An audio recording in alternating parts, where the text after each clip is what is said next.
Thank you. Good afternoon. So, I won't wait for any more people to come in. We'll just start, I guess.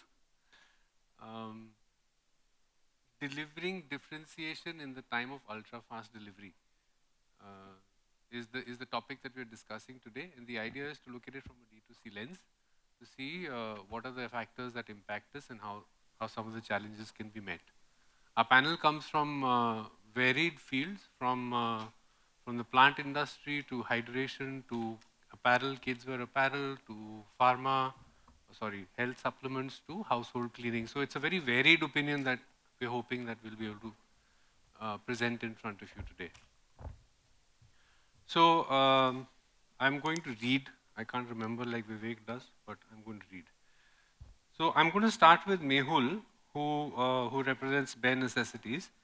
And my question to you, Mehul, is what do you think the role of research, qualitative research, human-centric design, what is the role in the D2C space and its impact on speed and differentiation? So if you could shed some light on that. Yeah. Can you hear me? This works, right? Okay, awesome. Cool.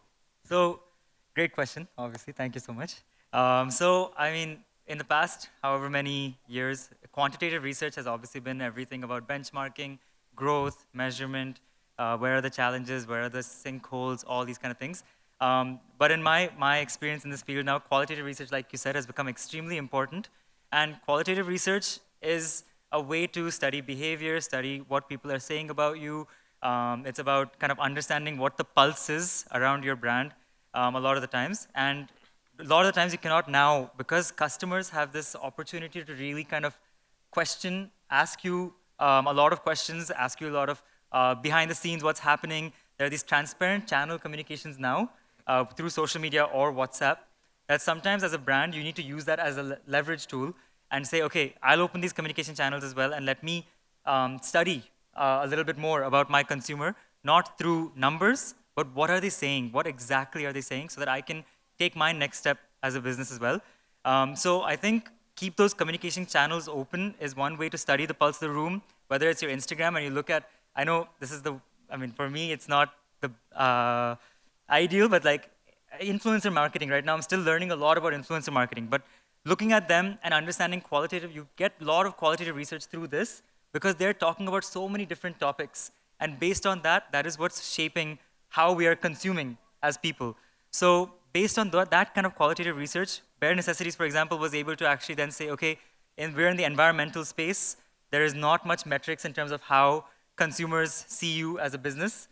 So what is the pulse of the room, and how do I keep growing as a business and make sustainability the norm and not an exception? So we ended up like making it a content-driven game. We went hard on social media. We tried to kind of grow a thriving social media community to get comments and questions and kind of see what our next move will be. And in addition to that, we launched online courses, things like that. Again, just to keep that, make a market create a market to lead our business. And that actually ended up leading us to launch three very, very cool products, which is these waterless formats that end up taking less shipping costs, less logistics costs, and the customer at the end is only literally buying refill sachets. And that's what human-centric design, right? Because we were able to, not through any costs or anything, we were just literally able to see what people are talking about. They're talking about sustainability, zero-waste living, refill economies, more and more. And how do we do that with necessities of products? What is currently in the market is your quantitative research. What are people saying is the qualitative research. So I think that's my answer to that question. Thanks, Mehul. So fundamentally, you're saying listen very carefully to what the customer is saying. Yeah. So if I was to quote what Steve Jobs used to say, don't listen to the customer doesn't know what he wants. But having said that, I think the amount of research that Apple does on qualitative is probably one of the highest in the world. Moving on, I'm going to Sagar, who represents TagZ. And I'll go deeper into the same topic. Impact of research and design on product and packaging to balance lean inventory versus opportunity loss. What are your views on that? Um, what I would say is that when you say research, I think for us research basically is an ongoing process. So that's something that we do it on the go as uh, it's more like we do a little bit of research, we build some hypothesis, then we execute it, and then as and when we kind of get the data, we use a lot of data from various point sources, and we iterate and kind of keep on improving things. So that's a standard thing, whether it's to keep the inventory lean or whether it's to in different aspects, whether it's marketing, whether it's the product itself, whether it's the design. But yeah, so on the go, like what we have realized is one thing is the inventory planning that we see that when you say inventory to keep it lean, uh, what we have done is that we take data. We obviously use now ERPs and stuff. Earlier we were a lot dependent on the data coming from WhatsApp, from sales team and everyone. But we see what exactly is happening at various points, whether it's the retailer point, whether it's a distributor point, and whether it's whatever is happening in the e-commerce, quick commerce. There the data is still easier, but from the retail point, we still ensure that we get a lot of sense that where exactly what product is moving, which geography, what is moving, what SKU is moving. Accordingly, we plan our whole inventory, the SKU base, that what needs to be made more, and bases all the DOS. We keep our RMPM planning, that what is raw materials required, how much packaging materials required. We keep it accordingly, and to maintain our cash flow and everything. So I think that is something that we have kept a very strong hold on. We do not like to pile up inventory, especially because ours is a very volumetric product. So it does not make a lot of sense to kind of keep occupying the space, whether it's at factory level, whether it's at warehouse level, or dark stores, or anywhere. So we have to be very stringent around that, and that's why the data becomes very important across research. Fundamentally, to keep the inventory lean, we have also not really, we have decided that we are not going to get into too many SKUs of product. So we have kept our, even the product base or the portfolio as lean. So few SKUs, what are moving, we probably double down on that. We keep doing trials. If a product is doing okayish, we'll iterate to some extent, try out different geographies, demographics. If it is not moving, we'll just stop that product. We're not going to push that. We're not going to keep piling on things, keep on kind of dumping out the inventories in markets. We don't do that. Very strong hold on profitability, and that's why keeping the inventories lean, keeping all the matrices in place is very important. In terms of design, again, we have to work out both bases. What are the sourcing point, whether it's a packaging material, what is the best optimum pricing that we can get, like say for supposedly a mono carton, a small carton. At a certain bigger sheet, I can do a 16 versus a 17 I have to take some calls basis that. That is one level of research. At the same time, we'll see that how much space I can manage it out. Like for instance, especially in D2C, it works on volumetric versus a net weight. In our case, volumetric weight comes into play because it's a chips packet. So obviously the volume is more and in comparison to the actual weight. Now we have to design our combos in a way, when you talk about the packaging and design, that it falls under certain slabs of logistics partners. Right. So they have 500 grams or a 500 plus X 500 plus 500. They don't operate under like whatever weight you have come. It falls under X category. 4.9 kgs is also going to be charged within a 4 kg. 5.1 hote hi, it will be above the next slab as the 5 kg. So we have to optimize our designs, packaging, even the outer cartons and the combos, that if I have to stay within the slab with just like a small marginal kind of increment in the volume, I might end up paying 60 rupees extra for my single delivery. So that is where we take some decisions around the packaging and the design, how the whole thing has to be optimized. So that there are multiple factors that come into play while, but that is something that we keep doing on the go. Super. So I'm taking 2 points from this. One is that research is a constant. It's not a one-time operation in a business process calendar. And the second thing is that Hindustani business buddhi combined with intellectual research is possibly a median route that Sagar is following. So he's taking, I think, from my understanding, he's taking the best of both worlds and using that in his business. Super, thanks. Um, Vivek from Cipla. There's a lot of conversation happening in the traditional brick and mortar business on how D2C is important and how they need to get into this space. Having said that, what would your advice be, especially keeping supply chain in mind, to a traditional brick and mortar company, organization moving into D2C? Sure. Thanks, Karunesh.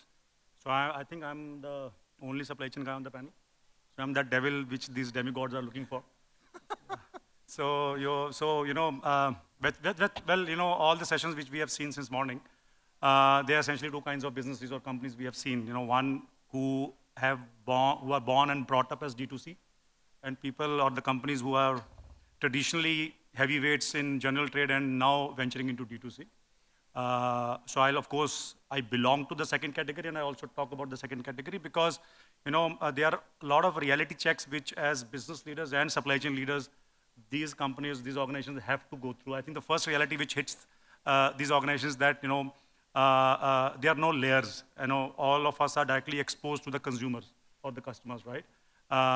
We are very used to, this fundamental of primary sale and a secondary sale and a super distributor and a customer. So we hardly face a customer. I remember my Kaya days when we were the part of the core team who designed the D2C for the first time 10 years ago. And on a Sunday, I got a call from a customer directly saying, where is my product? And I didn't even have a script ready how to answer such a call, right? So I think that is a reality now. And this is a big mindset shift, which these organizations have to go through. I think the big one, I would believe, the second one is understanding and, assimilating the very idea of cost of stock out, right? Because, currently in a traditional setup, and we are already calling it traditional, so that's funny. So in a traditional setup of products getting stocked out in my warehouse doesn't even affect the last customer anyway, unless it's a very long-term thing. But in a D2C setup, it's like what happens today gets impacted tomorrow, right? And that brings me to the third point of the very idea of very fulfillment in a D2C setup is that there is no business boundary. The supply chain and the marketing and the business and the tech team, they have to work hand in glove. There is no boundary there because whatever we promise on the website is fulfilled by a supply chain guy somewhere in the country, in the team. And if it doesn't fulfill, that impacts the business the next day, right? So, and that needs to be corrected. So I think that's another big reality which comes across. I think the final one, another thing which comes to my mind is then the traditional businesses or brick and mortar businesses used to having a warehousing footprint, a very comfortable warehousing footprint across the country, one in every state, post GST days, right? But that's not what D2C can afford, a D2C business. We start with generally a couple of warehouses across the country, looking at our, delivery timeline, matrices, and cost KPIs, we start expanding. So the folks need to get used to, operating less number of warehouses with more lean, the so-called omni-channel play, so that, the balance between profitability and the customer service is maintained. So I think those are a couple of my views on, this entire paradigm shift, which the mindsets needs to undergo, when the traditional businesses move into D2C. Absolutely. So I think one of the key points here is the alignment of various departments, the breaking down of silos in a large corporation. Essentially, a small corporation born today is going to be, if it's successful, a large corporation tomorrow. So it's about culture, it's about alignment, it's about working towards a common goal, if I was to try and understand the crux of that. Okay. Annu, I'd like to move on to you next. Annu represents Nurturing Green. You'll have to ask him why, but he decided to get into plants and gifting as when he started up. So what fascinates me is, and my question to you, Annu, is that what would be the core strength of your organization that is leveraged in the area of innovations across the supply chain? So starting from why plants to now research to delivery, what's the core strength that an organization needs for something like this? Sure. Uh, so, so I run Nurturing Green. I know it's a boring business. We are into the business of bringing nature closer to humans. Simple bhasha mein पौधे बेचते Sorry, हैं, is जाके that boring? I think No, that's one of not the most boring, not interesting, boring. one of Fully the most support. interesting businesses. Fully Probably very challenging. But why I got into this, I was telling earlier, I was in Austria. I gifted my mom a bouquet from Ferns and Petals. This was way back in 2011, 10 days, summers of 2010. And when I called her the next day, she said, "Beta, wo to fek diya. Rakhna tha kya?" And that's where the yo moment came in, that instead of gifting a bouquet, how about you gift a plant? Uh, and I was 23 then. I came back to India and started Nurturing Green. Slowly we realized that gifting is not a catalog business, it's a supply chain business. 90% of the gifting transactions decisions happens within 24 hours of the D-Day. So Valentine's का 14 Feb को अगर Carrot Lane और Nurturing Green का plant देना है, तो the husband or a boyfriend will remember on 13th only, not on 12th. And if you get it delivered on 15th, you have screwed his happiness, and so is the brand happiness screwed up. So we realized it's not possible in 2011 to do that. We pivoted more into home gardening, and that's again a boring thing across, but a big category. It's all unorganized. In India, home gardening is a 26,000 crore category. Maybe small in some standards, but if you look at, there is not a single brand who does 100 crore plus. There's a huge play for a brand to come in, for a trust to come in, and sort of make it more organized. Again, the challenge of how we were able to solve it is a few innovations we were able to bring in, and we're still on it for the last 12 years now. From a supply chain perspective, it's a tricky thing. It's like, I wonder how Amul does deliveries of milk every day to all the households, and they don't miss it. For us, also sending a live thing to 19,000 pin codes means, so we have almost 68 sort different packagings. Each packaging has almost 10 different subsets. So we have 680 different parts of a packaging to make sure that every plant which we sell reaches very comfortably to its destination of a plant parent living either in Chennai to Kanyakumari to even in Chandigarh. And that's we are able to do again with some mix of technology and design coming together. And over the years, we have keep pivoting and keep experimenting few things. Of course, using supply chain expertise from a perspective that if you order in South, the delivery happens from a South warehouse, doesn't goes from a North. From supply chain, again, what we do, because again, we are a bootstrap company, we should touch 100 crore this year. Doing this in a very frugal way without investors' money has to come through a lot of innovations, and one of them again was to how to reduce our working capital. So today our working capital is actually minus 14 days. So we get the money today, and we actually pay our dues after 60 days. The net of it today comes out for us to be at 14. And how we were able to structure those demand forecasts for a plant at our contract growing facility is what we have been able to master. So which means that, so this year, my visit today was also we were planning for 2026. What are the plants we'll be sowing today to get it in the Diwali of 2026. 2025, we have already closed. The setup has already those plants set up. Since we do contract growing and our plants are very different from what you get from a local nursery in terms of quality, it goes into these special greenhouses, which means that supply chain or the demand planning has to be quite accurate. Same is the supply forecast, because you have to tell the vendor kitna banaoge bhai.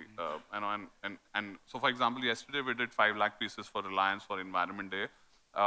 These 5 lakh pieces were actually done 8 months back in terms of planning. Otherwise, nobody in India can give Reliance that 5 lakh pieces, right. Same quality, same standard. Right. So that's one take, that we do packaging as very detailed. We make sure that our demand and supply forecast are really accurate, and we keep pivoting and keep adding more elements of data to it as we keep going forward. There are many other smaller innovations we keep bringing in terms of, from a customer perspective also, design. If you want to give something, you don't want to go to a local nursery and buy that ganda sa panni mein plant. You want to have a nice pot, which should look beautiful. We get a lot of data inputs from different sets, right from Amazon to our website. We have a mandate in our culture that every senior management has to at least sell at a floor level once a month. So one day I am a CCA at Shopper Stop or a Home Stop or a Home Center, and I have a target to talk to at least X customers to understand what are the customers wanting, and every single, either it's a CFO, she also has to be at the floor level to talk to the customers. And that's what helps us into better product designs and continuously knowing what our customer sort of wants. The category is really moving fast post-COVID. COVID ke baad, the Google searches for indoor plants were higher than what it was in our last 9 years of our existence. या तो लोगों को gardening करना था या फिर cooking करना था, कुछ और करने को था नहीं कोविड के बाद. So that sort of created a great push in our category. And we're continuously coming out with newer problems. So what problems I had when we were doing 1 crore of revenue a year versus a 10 crore, and today it's different. I'm sure at a 500 crore, it's a different problem because we'll go into tier 2, 3 cities, maybe more distribution, and handling that distribution gets more complex, especially with perishable as a commodity. Super, yeah. I think this is really a passion project and which has turned into a business. Apart from listening to his customers, he's also listening to his mother. So please don't forget that. Okay. So Ashwanth is representing a toddler thing, baby clothes, baby pads and things like that. And my question to you, Ashwanth, is,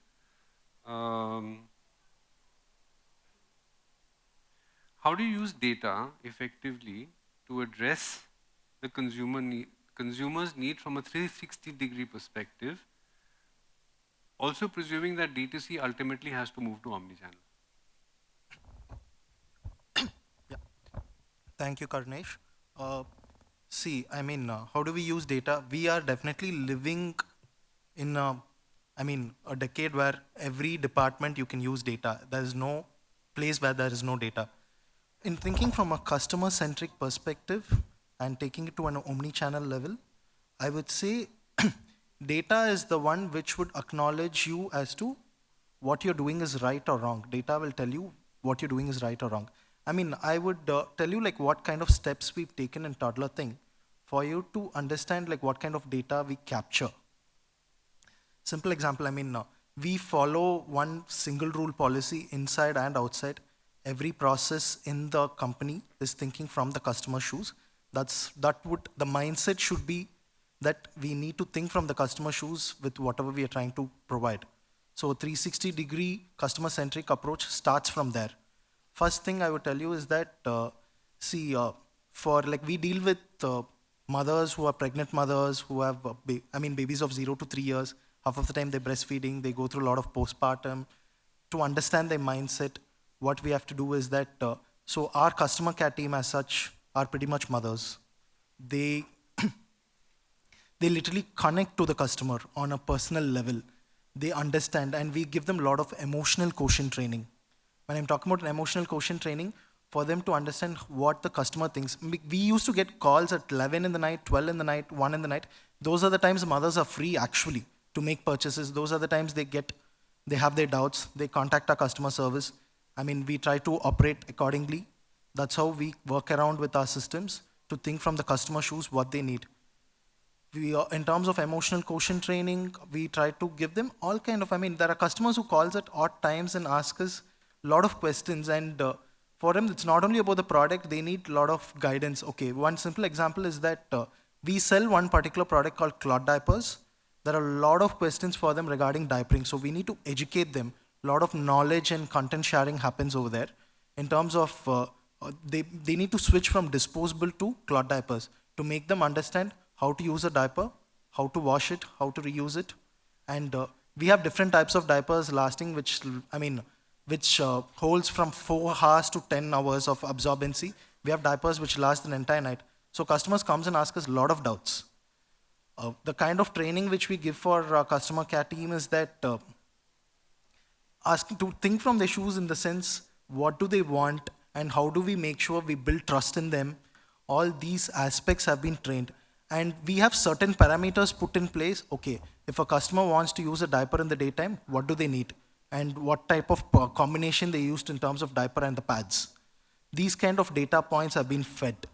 And like the input also, the data is taken, that has been put into a system where we get data based on what customer needs in terms of they need a daytime diaper, they need a nighttime diaper, or they want a potty training pant, or they want to use during a diaper free time. These kind of data is what we use in terms, this is an example which I've given you. And data can be used effectively across systems. I mean, internally, when you talk about your fulfillments, your operational, your infrastructure, supply chain, all those data is directly proportional. You're going to get a direct feed of data. But the biggest challenge is getting the data from the consumer as to what you want. And these kind of data can't be numbers. It would pretty much be more of text-related data, vocal-related data, which you need to process and put in numbers to make sure that you correlate with your product development at the same time that aligns with everything, every other system in the company. I mean, we've been growing, we've been learning very actively, putting in data systems, put in play. I mean, I'm a data scientist by profession before starting a Toddler thing. How we look at data is that we perceive it across different departments. We come up with top 5 KPIs. The KPIs is what you usually put in, but the KPIs needs to be think from 3 perspectives. One is from the finance perspective, that goes without saying. Second is from the operational perspective. Third is from the customer perspective. When you're talking about data, I mean, your IQ quotient will come into play, but how many of you look into your EQ quotient? That is the satisfaction meter of the customer. Just your review ratings is not enough. You need to understand what level of satisfaction they get, what level of personalization they get, what level of connect they get to the product, to the brand, and to their value systems. Capturing those kind of data is the toughest task to look at it. How we do it is that 6 months once we, get third-party agencies. At the same time, we have our customer care executives take in bucket customers across 3 categories in terms of loyalty, loyal customers, people who are not loyal, and who stop buying from us after 1 order. We try to call them, set up interviews for 45 minutes, 30 to 45 minutes long questionnaires. It takes time for them to come and sit with us, but we've been doing this actively for the last 2 years. We get a lot of data points through that as to what they associate with the brand, what are the key metrics which they look into, and why they did not purchase from us. I mean, after purchase, why did they move to another brand? What do they expect from that?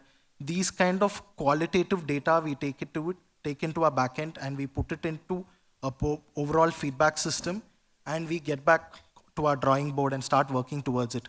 We've been doing it for the last 2 years, and our customer repeat rates have been increasing tremendously. And these kind of measures would what help you make sure that data drives your entire sales, your entire brand experience overall. And talking about taking it to omni-channel, right? I mean, this we are able to harness because we are online. But whereas when you're offline, your direct experience, right? Your direct experience with the customer, the way you talk to the customer, the way you consume with them, the EQ training needs to be to the point to every retail salesperson which is over there.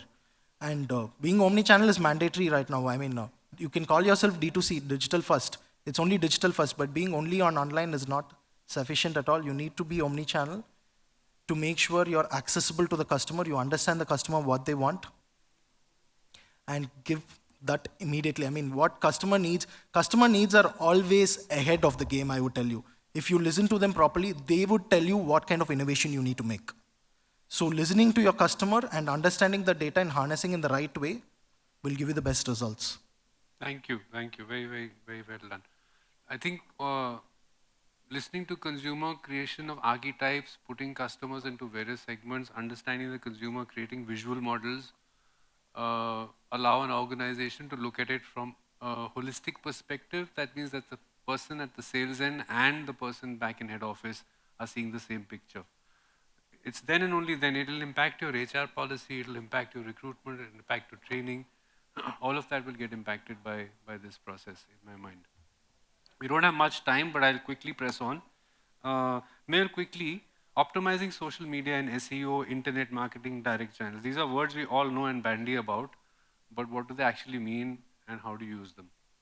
Yeah, I mean, that's literally what I do on a daily basis. I have a social media for us as a D2C business is, again, like I mentioned earlier, really, really important. Of course, now WhatsApp is also very important.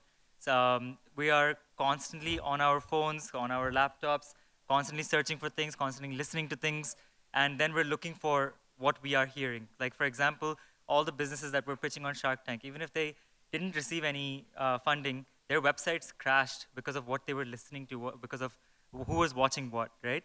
So I think in terms of optimizing our social media with SEO, making sure the content you're putting out there is 100% relatable, not necessarily just selling your products, but can you sell it in a way, or can you talk about it in a way where consumers are talking about it in that sense? And that way, you're literally just mirroring their language, and you're able to kind of relate in a very direct sense.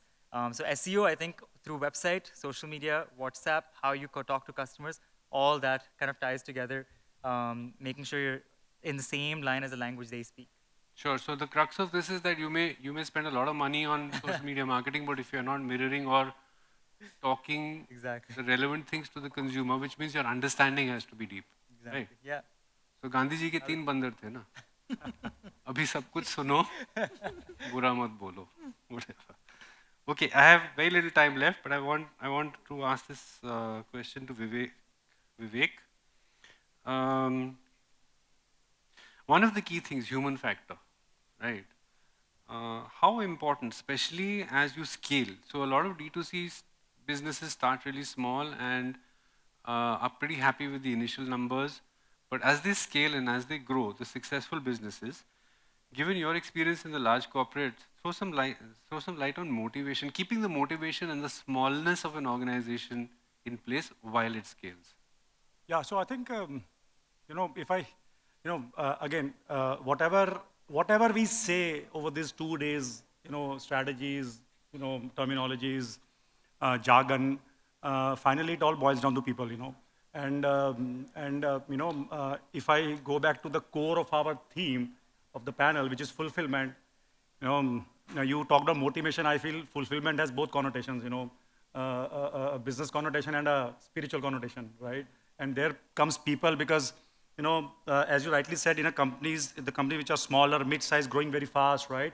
I think the biggest motivator as well as demotivator for the folks out there is whether the teams have the capability to switch their conversation depending on what part of business they're talking about. If I'm talking about D2C, does my supply chain guy immediately switch to a more flexible approach, a more customer-centric approach versus a distributor mindset? So that's very important, and that's the reality. There. My favorite one is cost versus value. Especially supply chain folks, the leaders out there, they're married to the idea of cost and budgeting, right?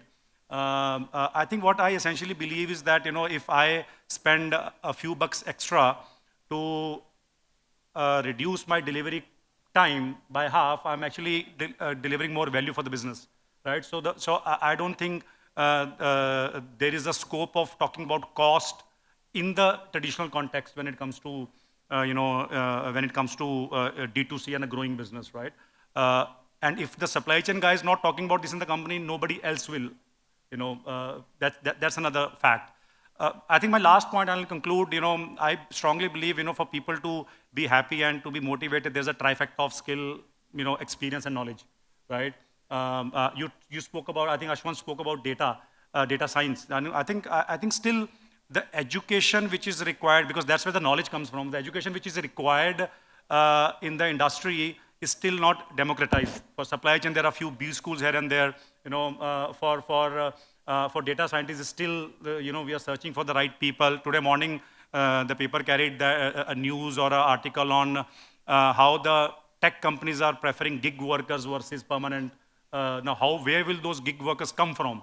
And what is the government doing to protect their interests? So I think somewhere as an industry, we have a responsibility to come together and create create a thought process around how we, sort of take care of people in this entire, growth journey.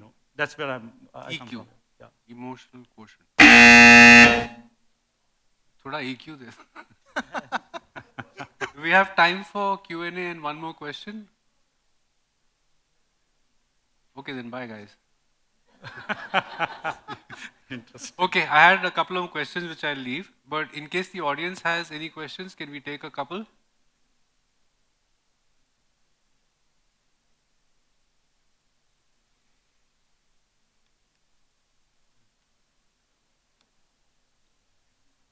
Yeah. Okay.